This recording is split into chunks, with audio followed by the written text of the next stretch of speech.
राजकारण, समाजकारण, कोकणातील प्रत्येक घडामोड. सिंधुदुर्ग 24 तास आता नव्या रूपात. सिंधुदुर्ग संवाद, ताज्या घडामोडींसाठी आताच सबस्क्राइब करा. देवगड येथे 25 जून रोजी आयोजित करण्यात आलेल्या BLO आणि विशेष सखोल पुनरीक्षण प्रशिक्षण दरम्यान कणकवलीचे प्रांताधिकारी जगदीश कातकर यांनी शिक्षक व कर्मचाऱ्यांशी आक्षेपार्ह भाषा वापरत दमदाटी केल्याचा आरोप करत कर्मचारी समन्वय समितीच्या वतीने सोमवारी कणकवली येथील प्रांताधिकारी कार्यालयासमोर आंदोलन करण्यात आले. यावेळी प्रांताधिकारी कातकर यांच्यावर शिस्तभंगाची कारवाई करून त्यांची तात्काळ बदली करण्यात यावी अशी मागणी आंदोलकांनी केली.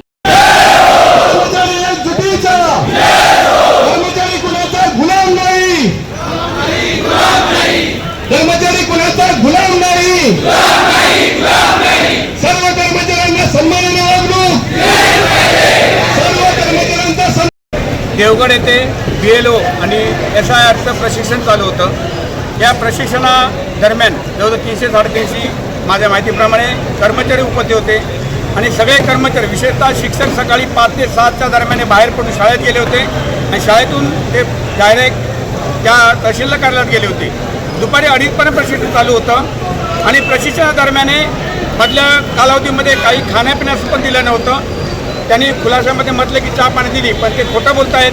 आणि या अनुषंगाने तिथले शिक्षक समिती तालुकाध्यक्ष जयेंद्र चव्हाण यांनी त्या ठिकाणी आम्हाला शॉर्ट ब्रेक द्यावा अशी विनंती केली. विनंती केल्यानंतर त्यांना तुम्ही जा म्हटलं आणि जा म्हटल्यानंतर या हरामखोर इकडे तिला सस्पेंड करणार, ह्याला सस्पेंड करणार आहे अशी उद्धट वर्तणूक केली. मुळात खरं म्हणजे हे जे प्रांताधिकारी आहेत जगदीश कातकर, हे जगदीश कातकर प्रांताधिकारी यांचा हा पहिलाच प्रताप नाही आहे. तर निवडणुकीदरम्यान या ठिकाणी कणकवलीमध्ये सुद्धा त्यांचा असाच उद्धटपणा त्यांनी बऱ्याच कर्मचाऱ्यांशी, महिला कर्मचाऱ्यांशी त्यांनी केलेला होता. या जिल्ह्यातच नव्हे तर महाराष्ट्रामध्ये असे अनेक अधिकारी आहेत जे अधिकारी आता खालच्या कर्मचाऱ्यांना सापत्नपणाची वागणूक देतात, त्यांचा स्वाभिमानाला ठेच पोचवेल, त्यांना त्रास होईल, त्यांच्या भावना दुखावल्या जातील असं वर्तन करतात. त्यांना असं वाटतं की कर्मचारी जे आपल्या हाताखालचे असतात ते आपले गुलाम आहेत, आपले ते घरचे कर्मचारी आहे, घरेलू कामगार असं त्यांना वाटतं आणि तशा पद्धतीने त्यांचं ते वर्तन करतं. हे वर्तन जे आहे ते निषेधार्ह वर्तन आहे.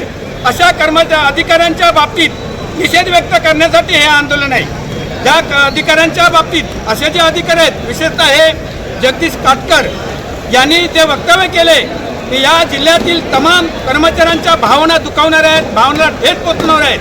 त्यामुळे या जिल्ह्यातील कर्मचारी समन्वय समितीच्या माध्यमातून आम्ही या अशा अधिकाऱ्यांचा निषेध व्यक्त करतो आणि जर या अधिकाऱ्यांवर कारवाई झाली नाही किंवा या अधिकाऱ्यांची आम्ही हकालपट्टीची मागणी करतोय, त्यांच्यावर कारवाईची मागणी करतोय.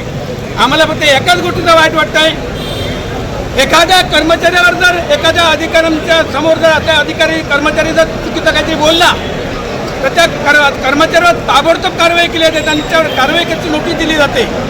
अधिकाऱ्यांना काय वेगळे असतात, अधिकाऱ्यांना काय वेगळे नियम असतात आणि कर्मचाऱ्यांना काय वेगळे नियम असतात. हे असे उन्मत्त अधिकारी आपल्या भाषेच्या जोरावर कर्मचाऱ्यांच्या भावना दुखावतात. मग त्या अधिकाऱ्यांच्या विरोधात ज्येष्ठ अधिकाऱ्यांनी आमची विनंती होती की त्यांना खरं म्हणजे त्यांना कारण न दाखवा पहिली नोटीस दिली पाहिजे होती. त्यांनी खुलासा दिलेला आहे की आपलं दिलगिरी व्यक्त केली असं म्हणतात.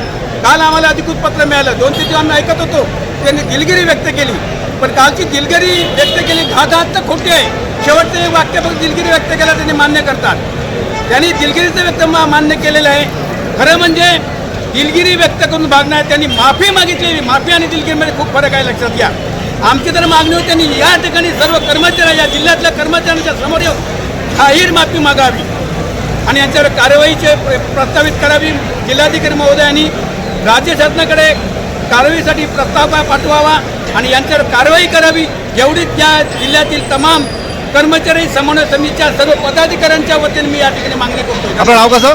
मी राजन कोरगावकर, कर्मचारी समन्वय समितीचा जिल्हाध्यक्ष, सिंधुदुर्ग. सिंधुदुर्ग 24 तास आता नव्या रूपात. सिंधुदुर्ग संवाद, ताज्या घडामोडींसाठी आताच सबस्क्राइब करा.